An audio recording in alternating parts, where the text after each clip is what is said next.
성도 여러분, 안녕하십니까?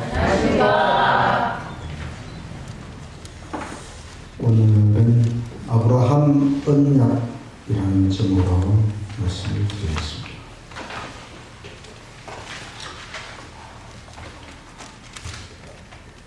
부조와 선지자 10장 바벨탑. 부조와 선지자 여러분 읽고 계십니까? 네. 창세기 11장 1절.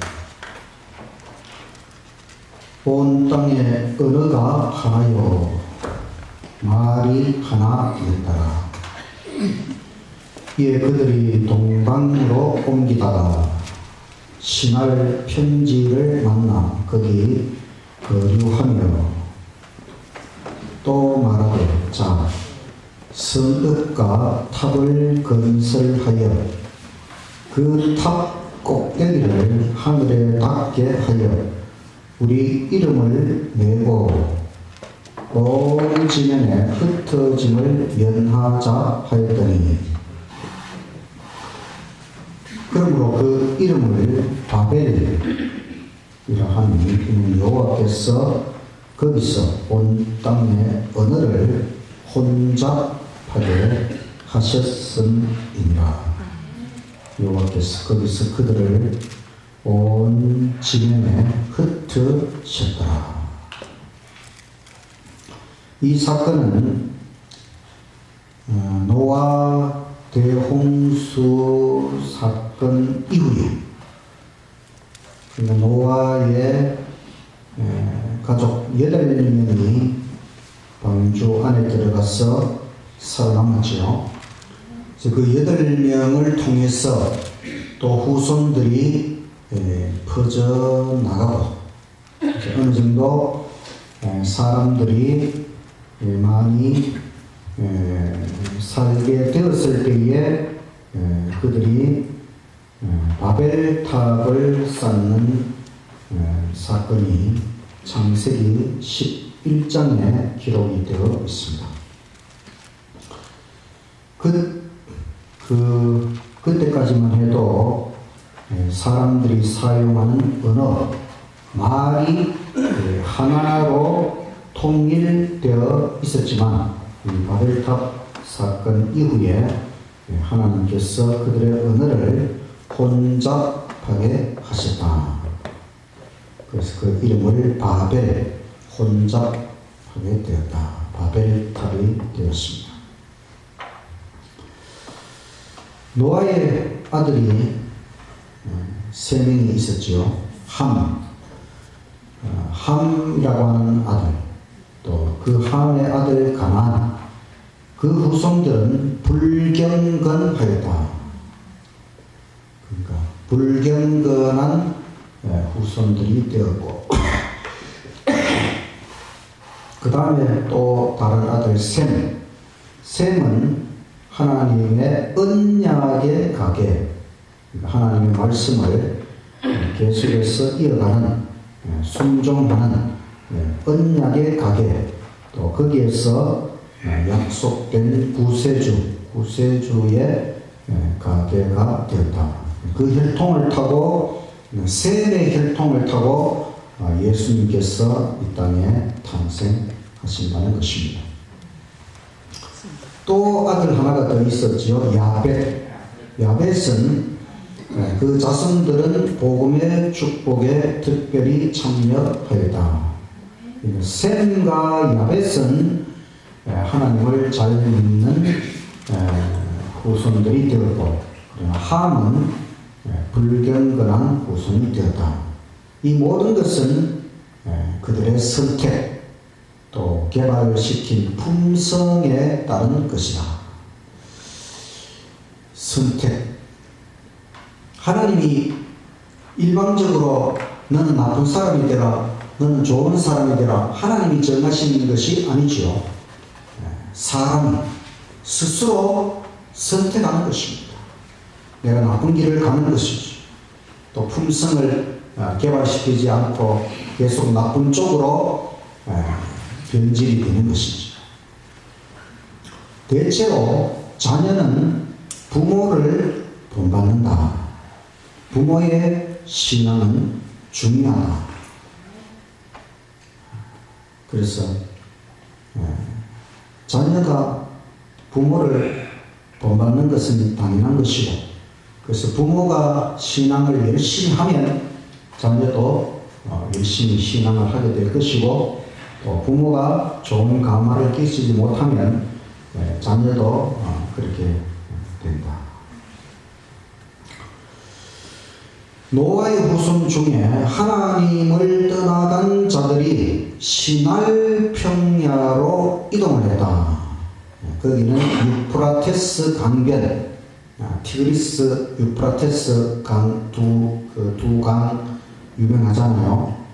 그 유프라테스 강변의 도시를 건설하고 또 높은 탑을 세우기로 결정했다. 하늘에 닿을 탑을 만들어서 강력한 왕국을 세우기로 계획을 했습니다.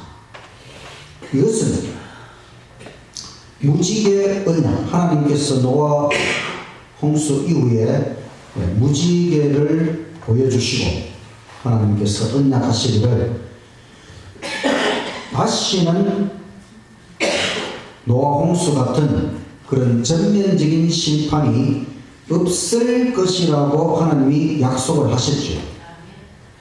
자, 그래서 노아 홍수 이후에 지금까지 노아 홍수 같은 전면적인 모든 인간을 심판하는 그런 심판이 있었습니까? 없었습니까? 없었습니다. 재림 때까지는 없습니다. 그런데 이 하나님의 언약을 믿지 않고 바로 바벨탑을 쌓았다고 하는 것입니다.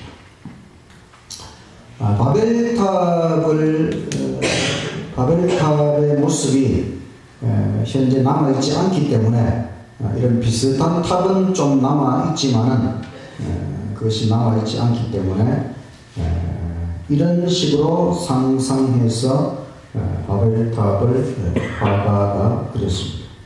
보면 그냥 단순한 탑이 아니고 오늘날 말하면 빌딩 같은 그런 그냥 탑이 아니라 사람이 거주할 수 있는 그런 방들을 만들었어요. 그러니까 지금도 우리 인간이 빌딩을 만들고 아파트를 만들고 이렇게 하잖아요. 그럼 옛날에 벌써 이렇게 사람이 머리를 그런 식으로 썼다는 것이지요. 또다시 대홍수가 일어나면 탑을 통하여 안전을 확보하겠다는 생각으로 또 이 모든 것은 하나님 대신에 우상 숭배를 위하여 계획되었다. 이 탑을 만들어서 우상 숭배, 그래서 탑을 만들고 또 방을 만들어서 우상들에게 복납하였다. 그 방에다가 이런 신전이나 이런 걸 만들어 가지고 그 우상에게 복납. 그러니까 이게 완전히 하나님을 거역하는 그런 일이지요. 그래서 하나님께서 천사들을 파견하시고 언어를 혼란하게 하셨다. 하나님께서 중단시키는 방법은 여러 가지가 있지요. 하나님께서는 언어를 혼란하게, 아주 기막힌 방법이지요. 말이 안 통하니까, 말이 달라져 버리니까 이제 서로 일을 할 수가 없게 되어버린 것이지요. 그래서 탑 건축 공사는 중단이 되고 번개가 쳐서 이 탑의 상부를 파괴를 해버렸어요. 하나님의 심판이죠. 그래서 사람들은 하늘의 통치자 하나님이 계시다는 것을 느꼈다. 그제서야 정말 하늘에 하나님이 계시다고 하는 것을 다시 한번 느끼게 되었습니다. 그 다음에는 이제 같은 언어를 사용하는 사람들끼리 분산하게 되었다. 이리하여 하나님의 본래의 목적은 성취되었다. 하나님께서 노아의 후손들에게 너희들 온 땅에 분산되어서 이 땅이 넓으니까 이 땅 곳곳에 분산되어서 그렇게 살도록 처음부터 그렇게 명령하셨지만 그들은 분산되는 것보다 한 곳에 모여서 도시를 만들고 또 탑을 만들고 이 자체가 벌써 하나님의 명령을 거역한 것이고, 그래서 하나님께서는 언어를 혼란하게 해서 같은 언어를 쓰는 사람들끼리 흩어지도록 그래서 하나님 원래의 목적이 성취가 되었다. 결국 하나님을 대적한 자들은 많은 손실을 당하였다. 인간이 하나님을 대적하면 이익입니까? 손해입니까? 항상 손해입니다. 지금까지 인류의 역사, 성경의 역사는 인간이 하나님을 대적해서 잘된 것은 하나도 없습니다. 다 손실, 손해, 어려움, 고통이 이르러온 것이죠. 사탄은 이제 우상 숭배자들을 선동을 해서 이 그리스도를 예표하는 제물, 희생제물, 동물의 희생제사를 하나님 앞에 드리도록 한 것은 다 세상 죄를 지워가는 하나님의 어린 양 예수님을 그들에게 가르쳐 주시기 위하여 그런 희생 제사 제도를 하나님께서 주셨죠. 그런데 이 사탄은 이제 이 우상 숭배자들을 선동해서 이 희생 제사를 바꾸어버렸어. 그 뭐냐면 자기의 자녀들을 우상의 제단에 제물로 바치는 이런 일들이 벌써 이게 아마 이렇게 이런 나쁜 일들이 오래전부터 시작이 되었고, 그래서 하나님께서 탑 건축을 중단시키지 않으셨다면 이 세상은 다시 완전히 타락했을 것이다. 노홍수 이전에 완전히 사람이 타락한 것처럼 이 바벨탑 이 사건도 하나님 그냥 내버려 두시면은 또다시 완전히 타락할 정도로 인간은 이렇게 사탄의 유혹에 넘어가고 또 사람을 제물로 바치는 인신제물, 이 하나님의 그 희생제사를 왜곡하는 이런 것들을 선동해서 사탄은 어떻게 해서든 하나님의 구원의 계획을 망가뜨리도록 이런 아주 나쁜 일들을 사람이 하도록 그렇게 만들어버린 것이죠. 우주의 창조주께 도전하고도 형벌을 받지 않을 자는 없다. 창조주께 도전하는 것이 결코 작은 일이 아닙니다. 이거는 하나님께 도전하는 것은 반드시 형벌이 따른다고 하는 것. 이것은 성경의 매우 중요한 교훈이죠. 그래서 하나님께서 이 바벨탑 사건을 그냥 넘어가지 않으신 것은 명백하게 인간이 하나님의 그 권위에 도전한 것이기 때문에 하나님께서 형벌을 내리시고, 그래서 그들의 교만의 기념비는 어리석음의 기념비가 되었다.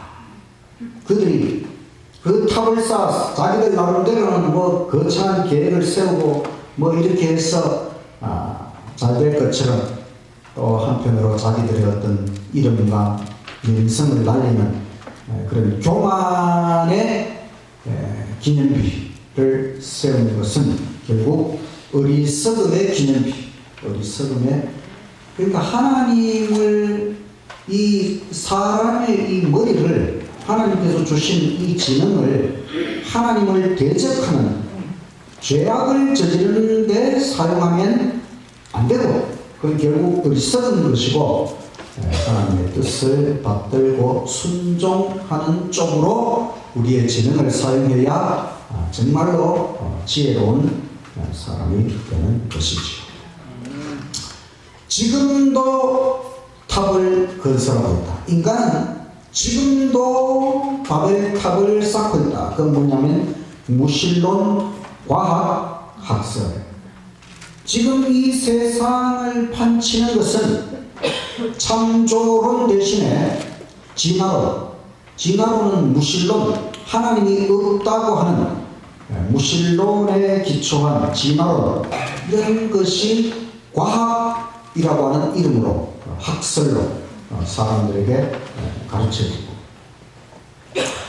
얼마나 많은 머리가 좋은 사람들이 이런 엉뚱한 데 머리를 쓰고 온갖 과학자들이 이 진화론 이것을 뒷받침하려고 머리를 쓰고 그렇게 연구를 하고 그렇게 하는 거 보면 참 하나님께서 보실 때는 얼마나 답답하고 참 비참한 일이겠습니까? 또 율법을 멸시하는 신학 사상, 하나님의 율법 10계명이 성경에서 가장 중요한 하나님의 명령이죠. 그런데 그 율법을 멸시하는 신학 사상, 이게 신학 사상으로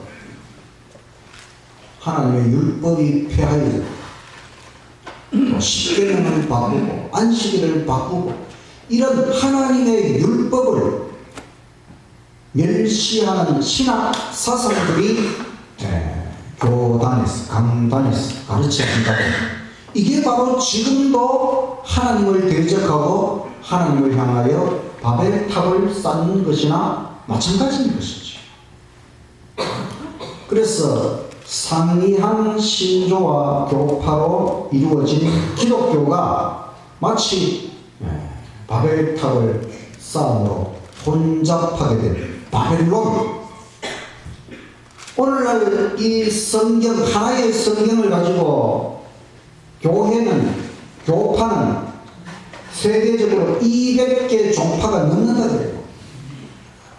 그러니까 가르침이 200가지로 나눠져 있다는 것이잖아요. 하나의 성경, 하나의 진리를 가지고 200개로 나누어질 만큼 마치 이 세상이 200개 나라로 나누어진 것처럼 교회도 200개 교파로 나누어졌어. 온갖 잘못된 가르침들을 가지고 하나님을 섬긴다고 하니 하나님께서 보실 때는 이게 바로 바벨론이지. 그래서 바벨론이 무너지고 하나님께서 바벨탑을 조사하기 위해 임하신 것처럼 바벨론, 잘못된 교회를 심판하시기 위해 임하신 그 조사가 임박했다고 하는 것입니다.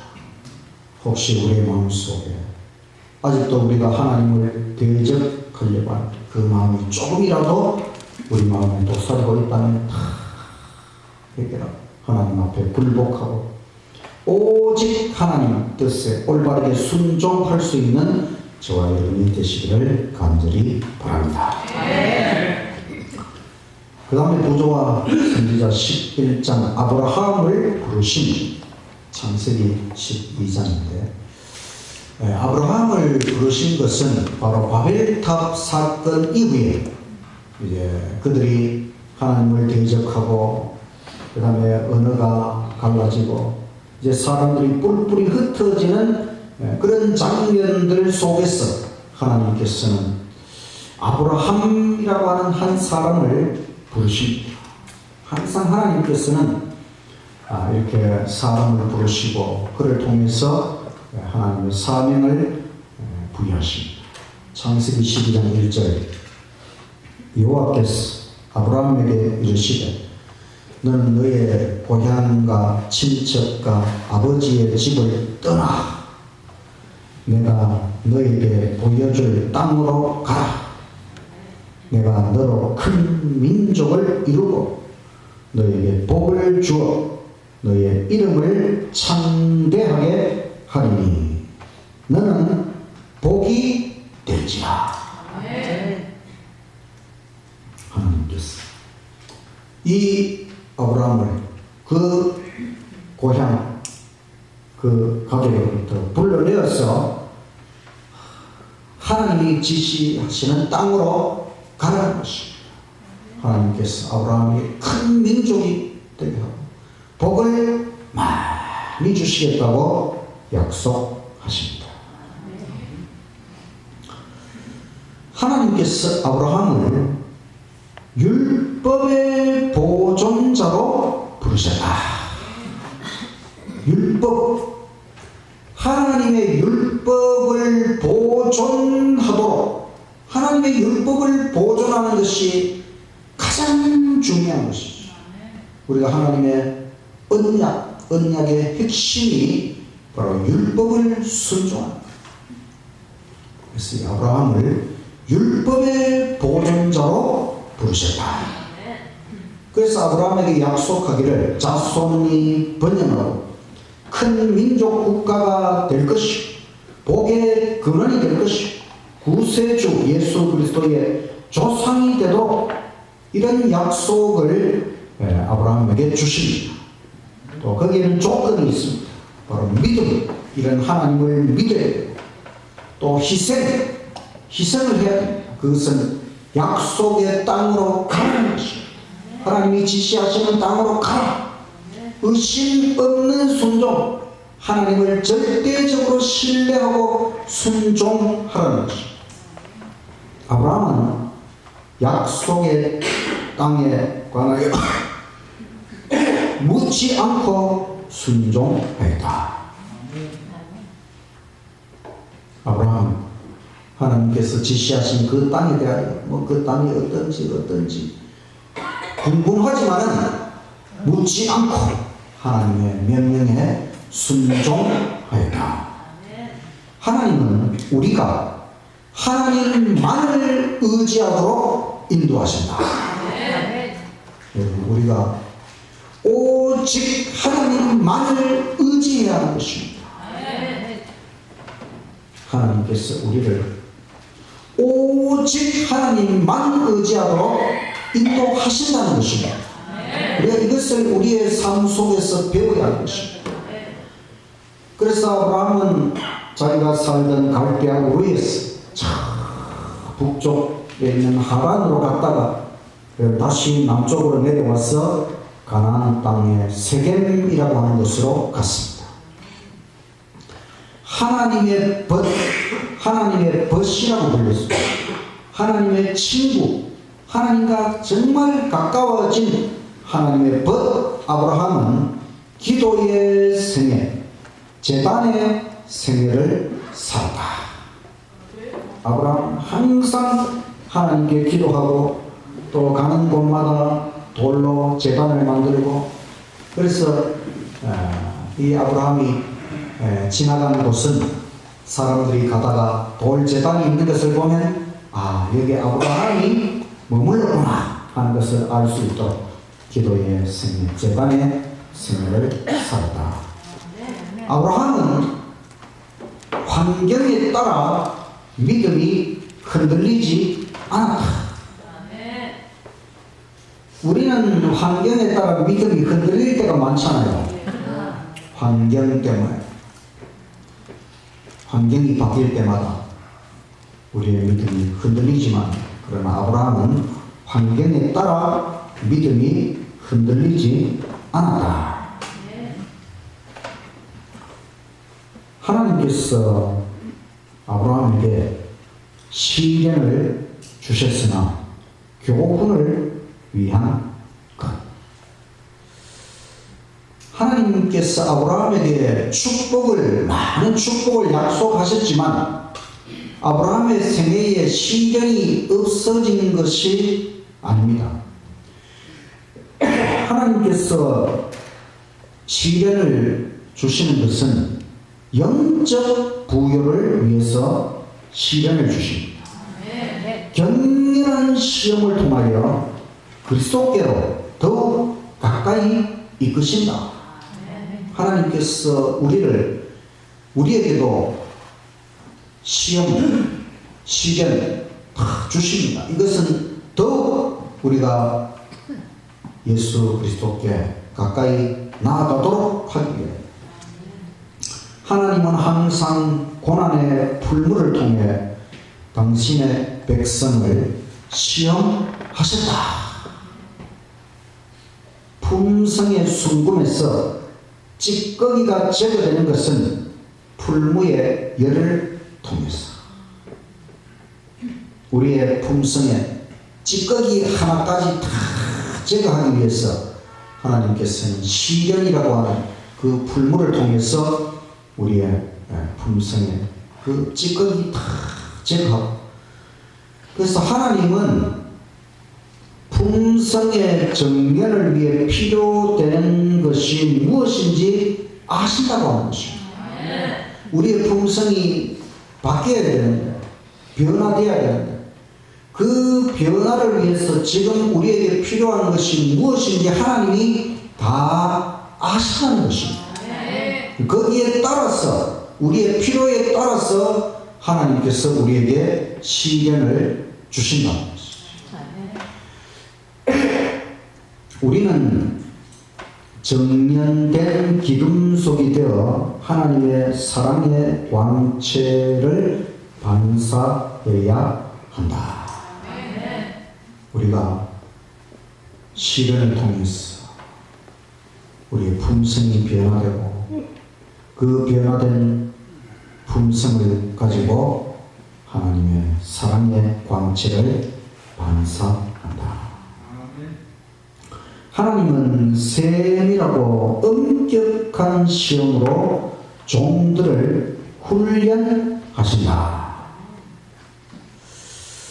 우리가 하나님께서 성경의 여러 인물들을 통해서 그들을 인생을 인도하시는 것을 보면 항상 하나님께서 아브라함은 이런 식으로, 또 이삭은 저런 식으로, 야곱은 저런 식으로, 사람마다 다 그 하나님 훈련하는 방법이 있잖아요. 세밀하고 엄격한 시험으로 종들을 훈련하신다. 그래서 하나님께서 이렇게 잘 훈련하고, 하나님께서 훈련하실 때에 거기에 잘 다듬어지고 그렇게 될 때에 하나님께서 이제 그들을 사용하시는 것이죠. 또 스스로 알지 못했던 결점과 약점들까지 드러나게 이끄신다. 하나님께 때때로 우리가 어떤 결점이 있고 어떤 약점이 있고 이런 것들이 드러나도록 이끌어 주십니다. 이것들을 시정해서 주를 위한 봉사에 더 적합하도록 우리의 약점, 우리의 결점이 다 드러나도록 하나님께서 이렇게 세밀하게 우리 각자를 위해서 훈련하신다고 합니다. 그래서 하나님께서 아브라함도 그런 식으로 다 훈련하셔서 마침내 하나님께서 원하시는 종이 되도록 하셨다. 잠시 애굽에 머물 때 아브라함의 약점과 불완전함이 드러났다. 사라가 그의 아내라는 사실을 숨긴 것은 불신이요 기만이다. 이 가나안 땅에 살다가 또 기근이 와서 잠시 애굽으로 내려갔어. 거기에서 이 아브라함의 약점, 불완전함이 드러난 것이죠. 바로 자기 아내 사라가 이뻤어요. 혹시 애굽 사람들이 그 사라를 탐낼까봐 그 아내라는 사실을 숨긴 것, 정확하게 자신의 아내라고 밝히지 못하고 이렇게 숨긴 것은 불신이고 기만이다. 엄격한 정직에서 벗어나는 것은 하나님의 승인을 받지 못한다. 아브라함이 사라를 자기 여동생이라 뭐 촌수를 따지면 여동생이 맞지만은 지금은 여동생이 아니죠. 지금은 부인이라고 말해야 정확한 것이죠. 엄격한 정직에서 벗어나는 것은 하나님의 승인을 받지 못한다. 이렇게 이 사라를 자기 여동생이라고 함으로써 결국 사라는 큰 위험에 처했었고, 이제 그 나중에 그걸 알고 에로방은 분노했지. 그렇지만 하나님께서 이 분노한 왕을 막아주시고 또 아브라함을 보호하셨습니다. 그러니까 이 하나님께서 이렇게 하시는데 아브라함이 이것을 믿고 자기가 아주 엄격한 정직, 자기 아내는 아내다 이렇게 분명하게 그 사람들 앞에서 두려워하지 말고 정확하게 정직하게 그렇게 했다면 오히려 하나님께서 더 아브라함이 실수하지 않고 약점이 드러나지 않고 또 이렇게 하나님의 영광을 드러내고 또 하나님의 보호하심을 받았을 텐데 아브라함이 그러하지 못했습니다. 그다음 12장 가나안의 아브라함. 아브라함이 그 조카 롯의 가족하고 함께 살다가 보니 그들이 서로 그 육축, 목축을 하는 사람들이었기 때문에 함께 살 수 없을 정도가 되었어요. 그래서 이 아브라함이 롯에게 이제 우리가 갈라져야 되겠다. 너가 먼저 선택해라. 너가 정하면 나는 우하고 그렇게 할 거니까 너가 먼저 선택해라. 이것이 바로 그리스도인 정신, 고상함, 이타적, 사랑, 우애, 화해, 존경, 이와 같은 것이 이 아브라함의 정신, 그리스도인 정신.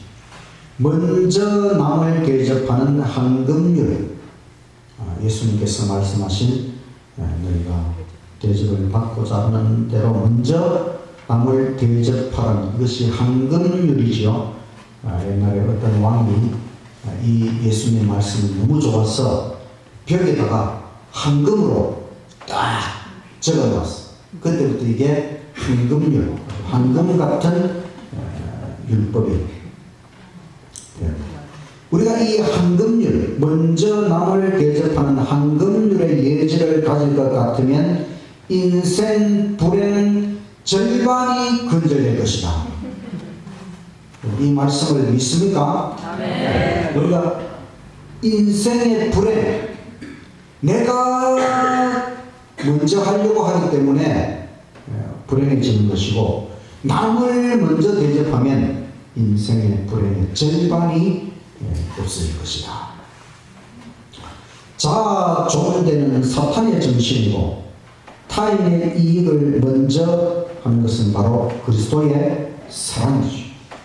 선하게 대쟁투는 이 두 정신, 사탄의 정신은 항상 자기를 높이려는 정신, 그러나 예수님은 항상 다른 사람의 이익을 먼저 생각하는 예수님. 이 두 정신이, 두 정신의 싸움이 바로 선하게 대쟁투는 것이죠.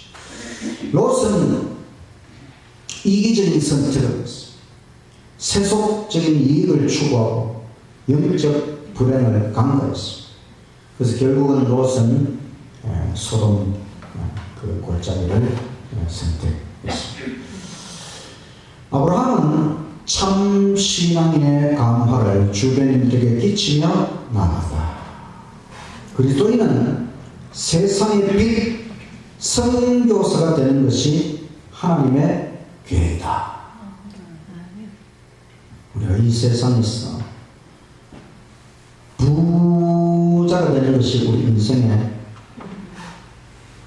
목표가 아니고, 하나님께서 우리가 이 세상 속에서 빛이 되고 선교사가 되고 참 신앙인의 가마를 끼치는 사람들 속에 들어가서 바로 하나님을 드러내는 선교사의 삶을 살아가기를 하나님께서 우리의 인생 속에 계획하신다는 것입니다. 아멘. 여기 이것이 이제 성지의 모습인데, 이스라엘 땅에 아브라함이 선택한 것은 헤브론, 여기는 이제 산악지대입니다. 산악지. 근데 이제 롯이 선택한 것은 골짜기, 여기 이제 요단강이 흘러내려와서 사해바다를 이루고, 근데 지금은 사해바다 이 주변도 다 사막처럼 생물들이 쉽게 자라지 못해요. 아마도 소돔 고모라가 심판을 받았잖아요. 그래서 심판을 받았기 때문에 이렇게 토질이 완전히 사막처럼 그렇게 변한 것이고, 바다도 사해, 죽음의 바다. 그나마 롯이 이제 이동할 그러니까 소돔 고모라가 심판을 받기 전에는 아마 이 골짜기 부분이 물도 풍부하고, 또 그래서 풀도 더 많고, 또 사람이 살기에 더 적합한 그런 지역이었을 것 같아요. 지금은 이 지역도 다 거의 사막화가 거의 다 되었고, 하여튼 아브라함이 살았던 데는 산악지역, 롯이 간 지역은 골짜기 지역. 그렇게 이제 서로 헤어졌는데 엘람 왕이 쳐들어와서 롯을 사로잡아 갔습니다. 이 소식을 듣고 아브라함은 롯을 사랑하는 마음으로 구출 작전, 바로 전쟁을 수행했습니다.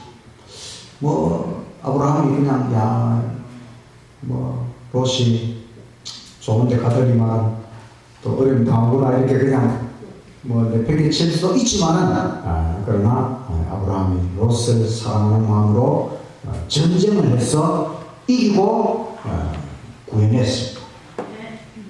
그리고 또 아브라함은 하나님께서 주신 승리 앞에서 전리품을 양보했다. 전쟁에서 이겼으니까 그 많은 전리품을 가져왔잖아요. 그러나 그것도 아브라함은 자기가 먼저 취하지 않고 그 전쟁에 참여했던 다른 사람들에게 다 나누어주고, 또 아브라함은 멜기세덱 제사장에게 11조를 드렸다. 그래서 이 11조 제도가 벌써 아브라함도 이 11조에 대해서 알고 있었고, 수입의 10분의 1을 하나님께 드리는. 그 다음에 전쟁 후에 미래 불안을 느낀 아브라함에게 하나님이 찾아오셨어요. 전쟁을 해서 이기긴 했지만, 이제 진 사람들이 또 가만히 있지 않고 또 이제 보복하기 위해서 또 올 수 있잖아요. 이러면 이제 점점 더 불안해질 수 있지요. 근데 하나님께서 아브라함에게 찾아오셔서 다시 언약을 주시고, 출애굽, 이제 이 아브라함의 후손이 정말 많아져서 큰 민족이 될 것이고, 너희들이 저 애굽에 가서 살 것이지만 출애굽의 구원이 이루어질 것이고, 거기에 대한 예언을 하시고, 결국은 이 가나안 땅에 이 아브라함의 민족이 이 가나안 땅을 차지해서 정착해서 살아갈 것이라고 하는 이런 확신을 아브라함에게 주셨어요. 더 나아가서는 예수 그리스도의 초림, 또 재림, 또 상림에 이르기까지 이 모든 것을 아브라함에게 다 계시해 주셨다는 것입니다. 이 아브라함은 성경 끝까지, 성경 내용 끝까지, 예수님 초림, 재림, 상림 하면 벌써 성경 끝까지잖아요. 이 모든 것을 하나님께서 아브라함에게 다 알려주셨어요. 그러니까 아브라함은 선지자입니다. 이 모든 걸 알게 되었으니까 선지자나 참 마찬가지죠. 창세기 17장 1절 아브라함이 99세 때에 여호와께서 아브라함에게 나타나서 그에게 이르시되 나는 전능한 하나님이다. 너는 내 앞에서 행하여 완전하라.